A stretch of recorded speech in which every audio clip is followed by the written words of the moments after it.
नमस्कार, TV 20 news के इस फटाफट बुलेटिन में आप सभी दर्शकों का स्वागत है। मैं हूं आपके साथ अशोक वर्मा। देखते रहिए टीवी 20 न्यूज, बने रहिए हमारे साथ। डॉक्टर अखिलेश चंद्र एसोसिएट प्रोफेसर शिक्षा संकाय गांधी पीजी कॉलेज माल्टारी आजमगढ़ का जन्मदिन बड़ी धूमधाम के साथ होटल गोल्डन फॉर्च्यूनर की केक काटकर उन्हें खिलाकर मनाया गया। जन्मदिन पर डॉक्टर अखिलेश चंद्र को सुबह से ही उप मुख्यमंत्री केशव प्रसाद मौर्य, उत्तर प्रदेश शासन, कुलपति प्रोफेसर निर्मला एस मौर्य, वीर बहादुर सिंह पूर्वांचल विश्वविद्यालय जौनपुर, उनके महाविद्यालय के प्रबंधक दिनेश कुमार राय, प्राचार्य डॉक्टर राम अवध सिंह यादव, भाजपा आजमगढ़ के वरिष्ठ नेता अखिलेश कुमार मिश्र, यशवंत सिंह मंत्री उत्तर प्रदेश सरकार, अमित तिवारी प्रदेश सरकार मीडिया प्रभारी, विभा बर्नवाल, बबीता जसरासरिया, डॉक्टर संचिता बनर्जी से देश भर से बधाइयों का तांता दिन भर लगा रहा। जन्म दिवस समारोह में बोलते हुए लक्ष्मण मौर्य वरिष्ठ भाजपा नेता ने कहा कि डॉक्टर अखिलेश चंद्र भाजपा के जिला संयोजक प्रबुद्ध प्रकोष्ठ के पद को सुशोभित कर रहे हैं।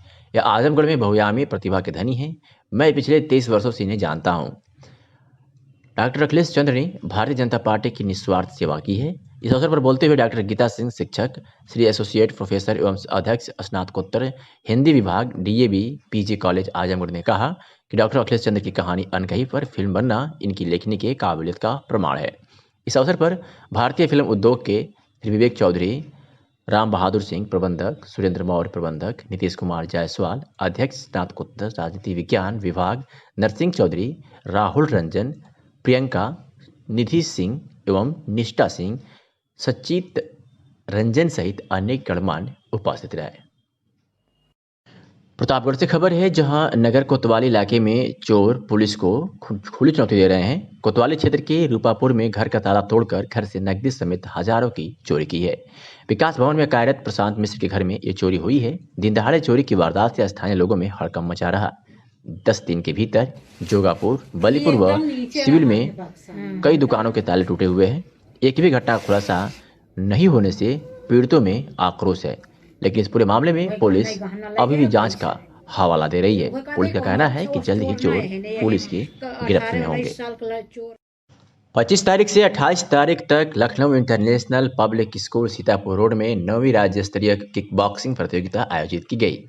इस प्रतियोगिता में पूरे प्रदेश से लगभग 250 खिलाड़ियों ने प्रतिभाग किया, जिसमें आजमगढ़, गोरखपुर, प्रतापगढ़, हाथरस, वाराणसी, लखीमपुर, सुल्तानपुर, बागपत, चंदौली, गाजीपुर, प्रयागराज, बरेली, रायबरेली आदि सम्मिलित हुए। पत्रकारों से बातचीत में ITMM and kick boxing academy के अध्यक्ष देवेंद्र वर्मा ने बताया कि यह प्रतियोगिता all Uttar Pradesh kick boxing association के तत्वाधान में कराई गई, जो कि वाको इंडिया किक बॉक्सिंग फेडरेशन से एफिलिएटेड है। इस प्रतियोगिता में Azamgarh ITMMA and kick boxing academy प्रथम स्थान, गोरखपुर द्वितीय स्थान एवं लखीमपुर खीरी ने तृतीय स्थान प्राप्त किया। वाकई प्रतियोगिता के निर्णायक मंडल देवेंद्र कुमार वर्मा, हिमांशु यादव, नंद कुमार, योगेंद्र प्रताप, सुरेंद्र कुमार, छविनाथ यादव, आलोक कुमार, प्रियंका कुमारी आदि रहे। यह प्रतियोगिता कोरोना के सारे सरकारी नियमों का पालन करते हुए संपन्न कराया गया। इस प्रतियोगिता के मुख्य अतिथि विधायक श्री वर्मा ने खिलाड़ियों को अपना आशीर्वाद देते हुए कहा, प्रतिभा सबके अंदर होती है, बस उसे निखारने की जरूरत है। उत्तर प्रदेश के अध्यक्ष नसरुद्दीन ने बच्चों को आशीर्वाद देते हुए कहा कि उत्तर प्रदेश के किक बॉक्सिंग खिलाड़ियों को इंटरनेशनल लेवल तक ले जाऊंगा। इस प्रतियोगिता में अतिथि स्वरूप सुमैया, सचिव IGRS सीताराम वर्मा, विधायक जयसिंहपुर, सुल्तानपुर दिवाकर रघुवंशी, चेयरमैन शिकायत प्रकोष्ठ दवा व्यापार मंडल आदि मौजूद रहे। इस बाबत क्या कुछ कहा देवेंद्र वर्मा अध्यक्ष ने, आपको सुनवाते हैं। और कार्यक्रम के बारे में बताएं। जैसा कि हमारे 25 से 28 तारीख के बीच में हमारे बच्चों ने लखनऊ में UP state kick boxing championship में प्रतिभाग किया था, जिसमें हमारे ज़िले का पहला स्थान रहा। हमारे बच्चों की परफॉर्मेंस काफ़ी अच्छी रही, और जिसमें हमारे बच्चों ने 22 गोल्ड, 12 सिल्वर और 6 ब्रॉन्ज मेडल प्राप्त किए हैं। और मीडिया के माध्यम से आप आम जनता को क्या मैं मीडिया के माध्यम से आम जनता को ये बताना चाहता हूँ कि अपने बच्चों को भी मार्शल आर्ट, किक बॉक्सिंग आदि स्पोर्ट्स के लिए प्रेरित करें, ताकि उनका स्पोर्ट्स के ज़रिए फ्यूचर काफ़ी अच्छा हो। इलाहाबाद हाईकोर्ट ने कहा है कि बालिग महिला को अपनी पसंद व शर्तों के आधार पर पति के साथ बिना किसी बाधा के जीने का अधिकार है। कोर्ट ने पति पत्नी दोनों को सुरक्षा करने का आदेश दिया है। पति के खिलाफ अपहरण के आरोप में दर्ज एफआईआर को भी कोर्ट ने रद्द कर दिया है। उनके खिलाफ 27 सितंबर 2020 को एटा कोतवाली देहात पुलिस स्टेशन में एफआईआर दर्ज कराई गई थी। यह आदेश जस्टिस पंकज नकवी और विवेक अग्रवाल की बेंच ने शिखा व अन्य की बंद प्रत्यक्षीकरण याचिका पर दिया है। कोर्ट ने सीजीएम एटा व बाल कल्याण समिति सीडब्ल्यूसी के रवैये पर तीखी टिप्पणी करते हुए कहा कि इनके कार्य से कानूनी उपबंधों को समझने की क्षमता की कमी दिखाई दी। कहा कि किशोर न्याय अधिनियम 2015 की धारा 95 से स्पष्ट है कि यदि स्कूल का जन्म प्रमाण पत्र उपलब्ध है तो अन्य साक्ष्य द्वितीय माने जाएंगे। स्कूल प्रमाण पत्र में याची की जन्म तारीख 4 अक्टूबर 1999 दर्ज है। ऐसे में वह बालिग है। इसके बावजूद सीजीएम एटा ने कानूनी उपबंधों के विपरीत याची की अभिरक्षा उसके माता पिता को सौंप दी। मामले के अनुसार एटा की शिखा ने सलमान उर्फ करण से अंतर धार्मिक विवाह किया है। लड़की के परिवार वालों ने अपहरण के आरोप में एफआईआर दर्ज कराई। पुलिस ने लड़की को कोर्ट में पेश किया। सीजीएम एटा ने पहले याची को बाल कल्याण समिति भेज दिया था। उसकी रिपोर्ट के बाद मजिस्ट्रेट ने उसके माता पिता को सुपुर्द कर दिया। याची के पति सलमान उर्फ करण ने इस अवैध निरुद्ध से मुक्ति दिलाने के लिए यह याचिका दायर की। कोर्ट ने मजिस्ट्रेट के आदेश को कानून के विपरीत करार दिया और कोर्ट में पेश याची ने कहा कि वह बालिग है, उसने सलमान से शादी की है और अपने पति के साथ रहना चाहती है, जिस पर कोर्ट ने आदेश दिया है। विधानसभा के चुनाव को अभी साल भर बचे हैं, लेकिन राजनीतिक गलियारों में हलचल तेज हो गई है। वोटरों को साधने में सभी दलों के टिकट के दावेदार सक्रिय हो गए हैं। प्रतापगढ़ के रामपुर खास से कांग्रेस विधायक आराधना मिश्र, मोना नेता कांग्रेस विधानमंडल दल के साथ ही कांग्रेस वर्किंग कमेटी के सदस्य प्रमोद तिवारी ने पूरे केशव राय में एक बड़ी जनसभा को संबोधित किया। इस कार्यक्रम का आयोजन इलाके के कार्यकर्ताओं ने किया, जहां इलाके को 2 पक्की सड़कों व पंचायत भवन की आधारशिला रखी। आराधना मिश्रा व प्रमोद तिवारी ने उपस्थित जनसमूह, जिसमें महिलाओं की भारी भीड़ थी, को संबोधित करते हुए रामपुर खास की जनता को उनके भरोसे पर हमेशा खरा उतरने और क्षेत्र के विकास में हमेशा प्रगतिशील रहने का आश्वासन दिया। आराधना मिश्र महिलाओं की भीड़ देख उनके बीच में पहुंचकर अभिवादन किया। यह कार्यक्रम प्रधान सेवक राय लालजी पटेल के द्वारा कराया गया था।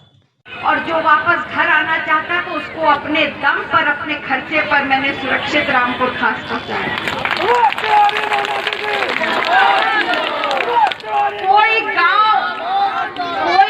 कोई गरीब का घर नहीं बचा होगा जहां पे मैंने दवा का छिड़काव नहीं कराया, क्योंकि मैंने और भैया ने ये तय किया कि जिस रामपुर खास में अपनी 7 सूत्रीय मांगों को लेकर उत्तर प्रदेश राज्य सड़क परिवहन निगम कर्मचारी अधिकारी संघर्ष मोर्चा के बैनर तले रोडवेज के कर्मचारियों ने आज रोडवेज बस स्टेशन से रैली निकाली, जो दीवानी कचहरी ठंडी सड़क से जारी होते हुए मंडलायुक्त कार्यालय पहुंच समाप्त हुई।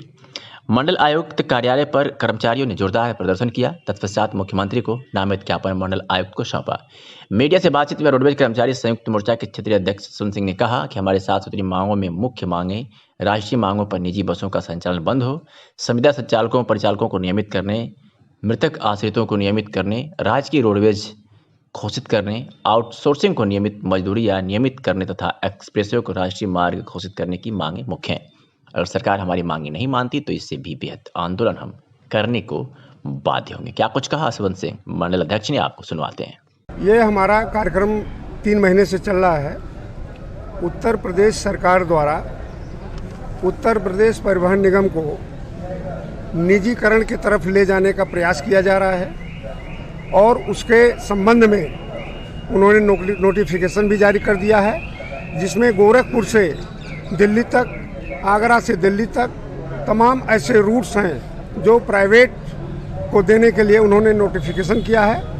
उस नोटिफिकेशन को रद्द करने के लिए, निजीकरण की प्रक्रिया को रद्द करने के लिए ये लगातार नवंबर से और हमारा ये कार्यक्रम चल रहा है। ये कार्यक्रम पूरे प्रदेश में सभी मंडलों में इस तरह का जुलूस निकाल करके मंडलायुक्त महोदय के माध्यम से माननीय मुख्यमंत्री जी को, परिवहन सचिव को, माननीय परिवहन मंत्री जी को ज्ञापन देना है और उस ज्ञापन में 7 सूत्री मांग पत्र जो पूर्व में प्रेषित किया गया है उसमें सारे डिटेल्स, जिसमें आउटसोर्सिंग को न्यूनतम वेतन पान का मामला है, जो हमारे संविदा के कर्मचारी हैं उनको नियमित करने का मामला है, हमारी वेतन विसंगतियों को दूर करने का मामला है, हमारे डीए को देने का मामला है, जो वेतन विसंगतियां हैं उन्हें दूर करने का मामला है, मृतक आश्रित को नौकरी देने का मामला है और साथ ही 206 मार्ग जो अराष्ट्रीयकृत हैं पूरे प्रदेश में, जिसमें नोएडा से लेकर जो जमुना एक्सप्रेसवे है और तमाम ऐसे जो एक्सप्रेसवे हैं जो जिनका निर्माण किया जा चुका है, उसे राष्ट्रीयकृत घोषित किया जाना है।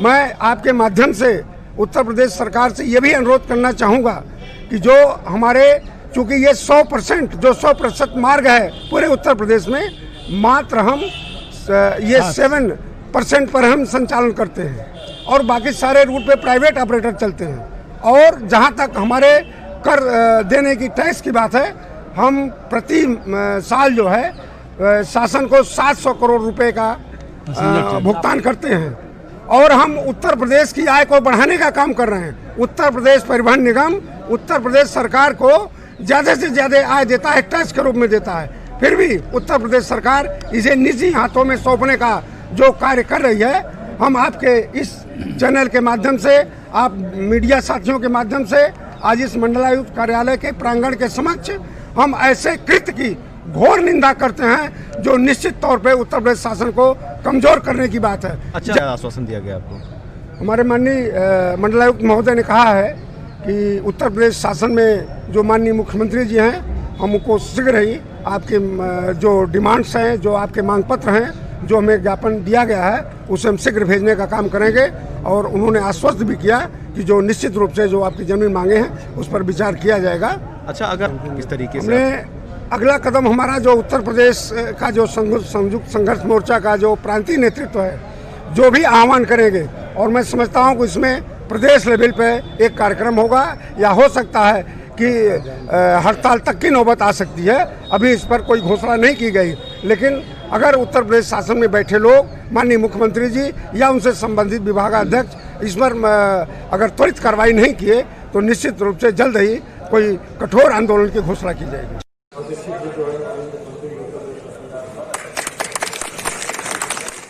लखनऊ से खबर है, जहां मुख्य चिकित्सा अधिकारी लखनऊ के माध्यम से जिला मानसिक स्वास्थ्य कार्यक्रम लखनऊ द्वारा 30 दिसंबर 2020 को सामुदायिक स्वास्थ्य केंद्र महिलाबाद लखनऊ में विशाल मानसिक दिव्यांग शिविर का आयोजन किया गया, जिसमें मानसिक दिव्यांगजनों का दिव्यांग प्रमाण पत्र जिला मानसिक स्वास्थ्य कार्यक्रम के मनोरोग चिकित्सक डॉक्टर अभय सिंह के द्वारा बनाए गए। जिला मानसिक स्वास्थ्य कार्यक्रम लखनऊ के मनोरोग चिकित्सक डॉक्टर अभय सिंह, मनोरोग सामाजिक कार्यकर्ता रवि द्विवेदी, अनुश्रवण एवं मूल्यांकन अधिकारी Shravan Kumar, case registry assistant आदेश पांडे व वार्ड असिस्टेंट सयाद कलवे राजा तथा सामुदायिक स्वास्थ्य केंद्र महिलाबाद लखनऊ के अधीक्षक doctor Awadhesh Kumar, BCPM HEO एवं अन्य अधिकारियों कर्मचारियों द्वारा प्रतिभाग किया गया।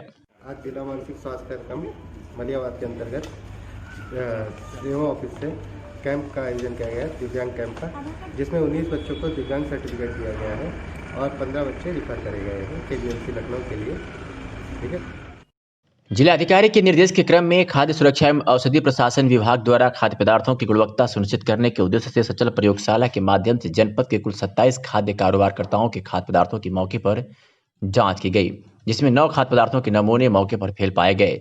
इसमें महेंद्र मिष्ठान भंडार रोडवेज आजमगढ़ से छेने में कैद मैदे की मिलावट, रामकरण सिंह रोडवेज आजमगढ़ में भैंस का दूध, औधुमानक कृष्णा स्वीट हाउस रोडवेज से कलाकंद में मैदा, धर्मेंद्र नरौली चौराहा से पेड़ा में मैदा, नरौली चौराहे से प्रेम सिंह, विजय चौहान व भोला गुप्ता के छेने में मैदा तथा समोदा यादव नरौली चौराहा से बर्फी में मैदा की मिलावट पाई गई, जबकि अन्य 18 खाद्य पदार्थों प्रथम दृष्टया जांच में सही पाए गए।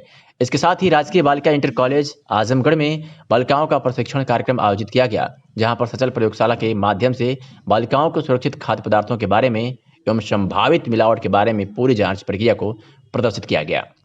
लखनऊ से खबर है, जहां लोकतंत्र सेनानी कल्याण समिति के संरक्षक विधान परिषद सदस्य यशवंत सिंह ने कहा है कि स्मृति सशक्त और आत्मनिर्भर भारत के निर्माण के लिए जरूरी है कि नई पीढ़ी लोकनायक जयप्रकाश नारायण के जीवन से प्रेरणा ले।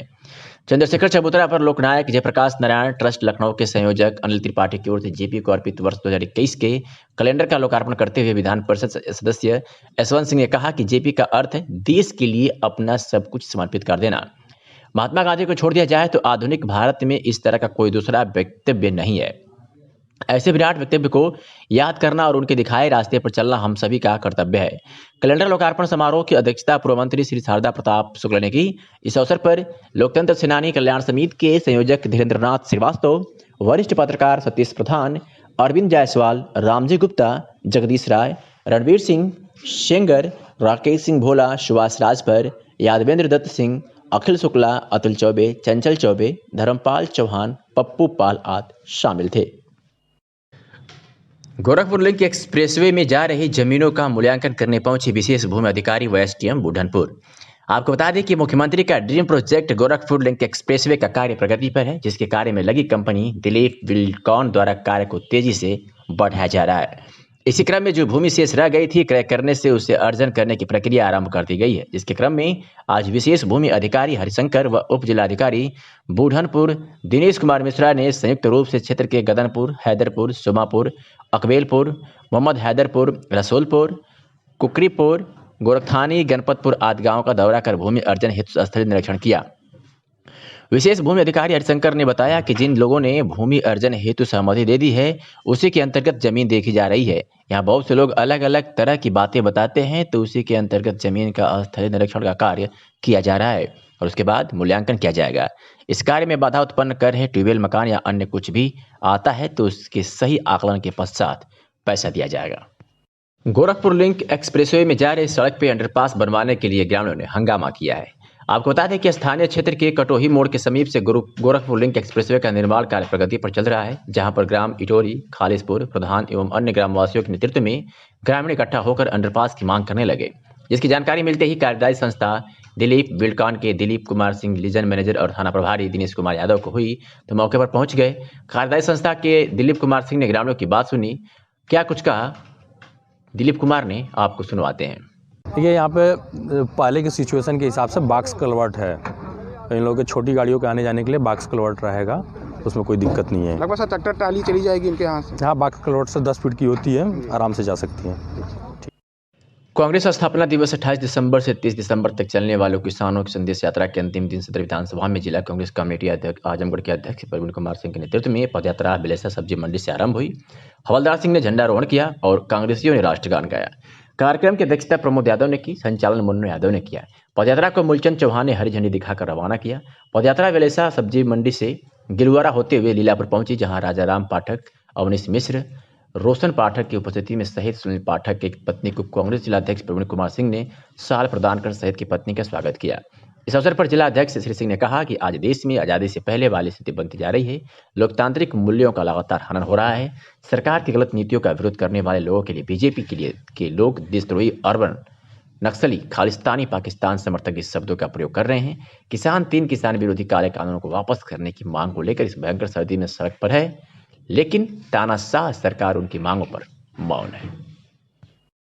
कोविड-19 टीकाकरण के प्रशिक्षण के संबंध में आज सीएमओ कार्यालय के सभागार में मीटिंग बुलाई गई थी, जिसमें जिले के नेशनल इंटीग्रेटेड मेडिकल एसोसिएशन यानी नीमा और इंडियन मेडिकल एसोसिएशन यानी IMA के चिकित्सकों ने भाग लिया।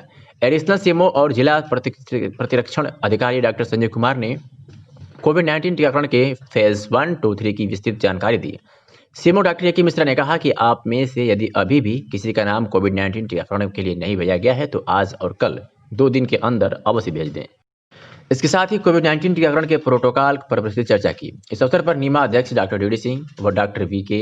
Singh, doctor Santosh Kumar Singh, doctor S. Rai, doctor V.K. Srivastava, doctor Rajesh Kumar Singh, doctor Brajesh Singh, doctor Adishyam Soni, doctor Rajaram Yadav, doctor Sanjay Yadav, doctor O.P. Ravikul आदि लोग उपस्थित रहे।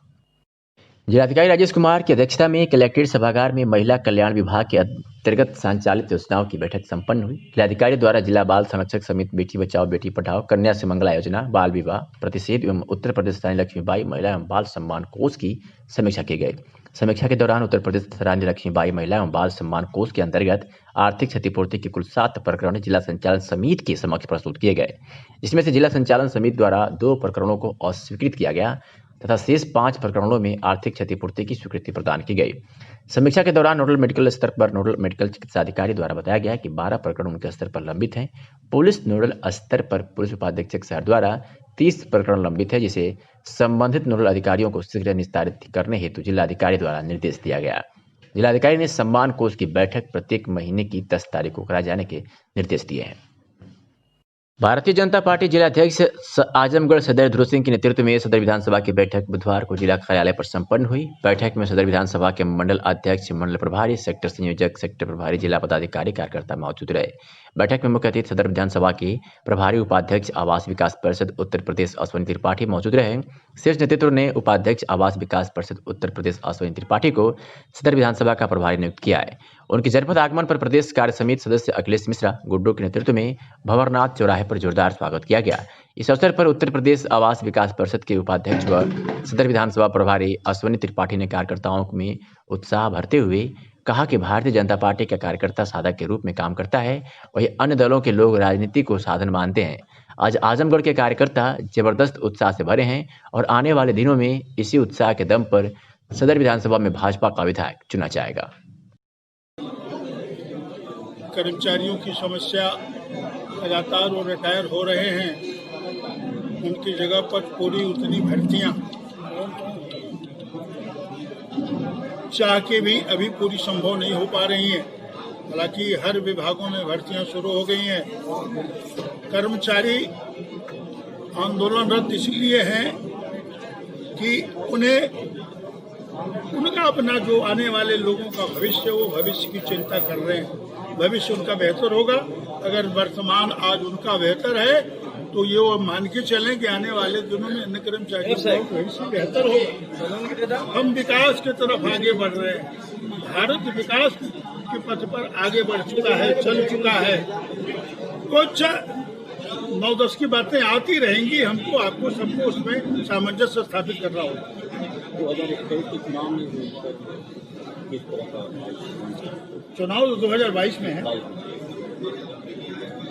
वो साफ है, पूरी तस्वीर साफ है।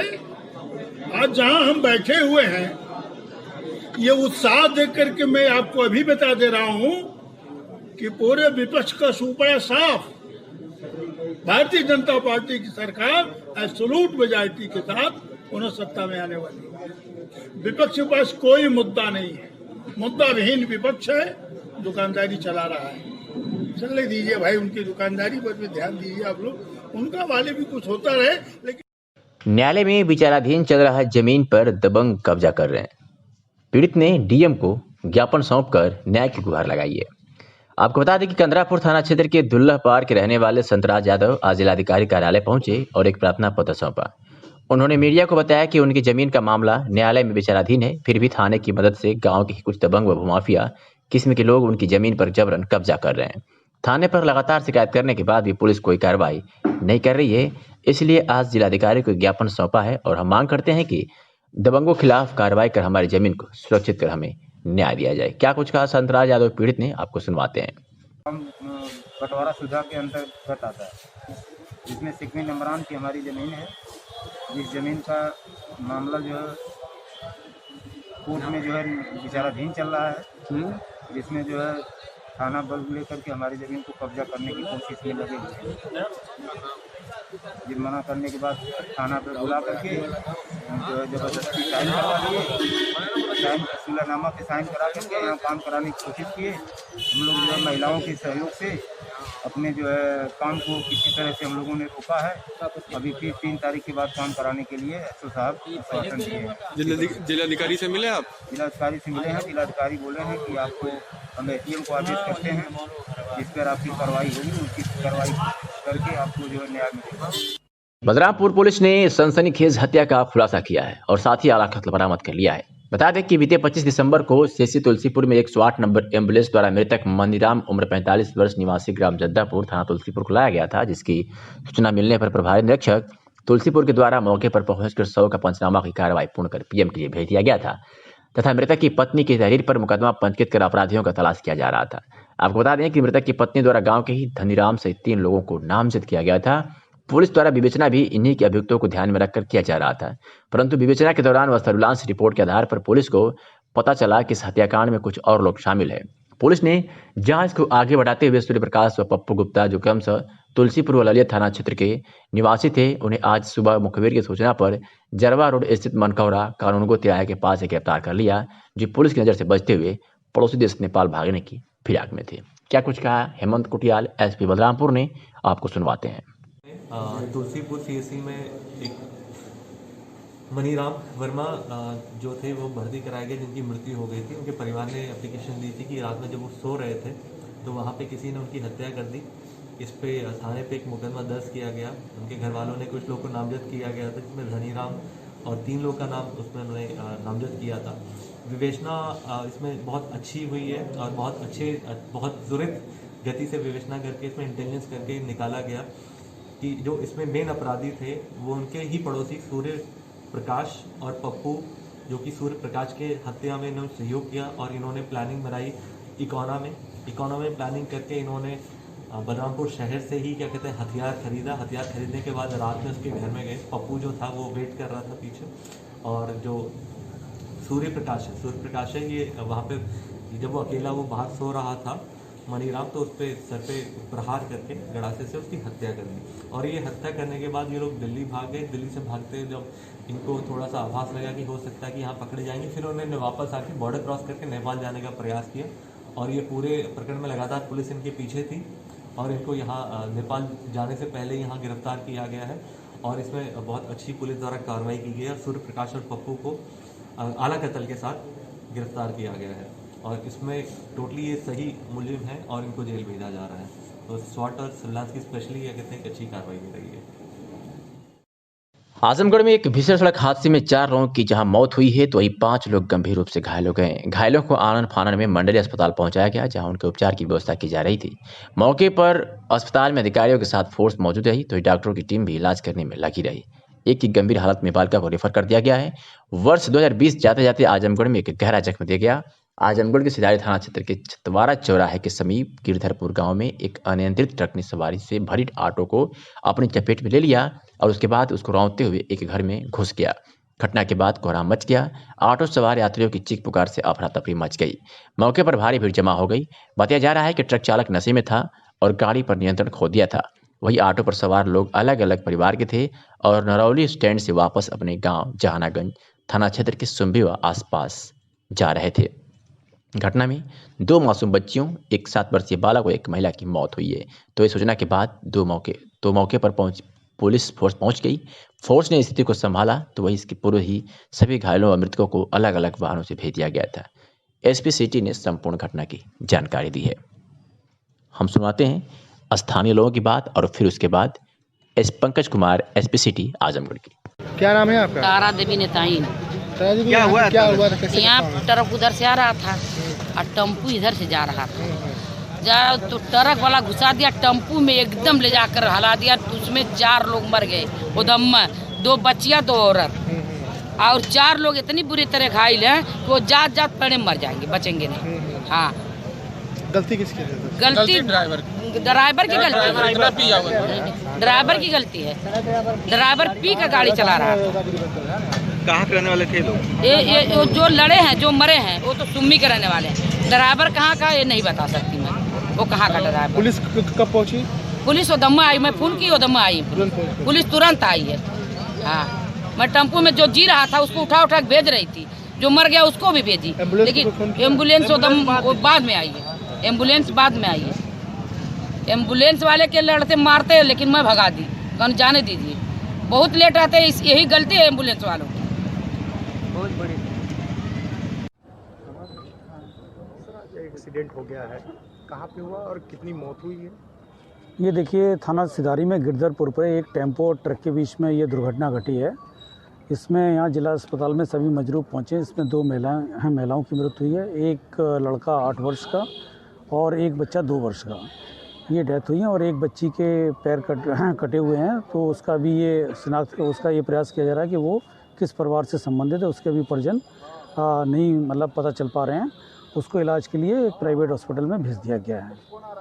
सर, क्या कहा जा रहा है कि कुछ सुनने में आ रहा है कि ट्रक ने उल्टा कुछ पिया हुआ था और उल्टा सीधा चला के सामने से मारा है? देखिए, ये ट्रक पकड़ में आ गया है। इसमें अभियोग पंजीकृत करके जो भी इसकी विवेचना में जो साक्ष्य पाए जाएंगे उसके आधार पर ट्रक चालक के विरुद्ध कार्रवाई की जाएगी। ट्रक चालक है कि फरार हो गया? ट्रक मिला है, ट्रक चालक नहीं मिला है। सर, मरने वाले कहाँ के लोग हैं?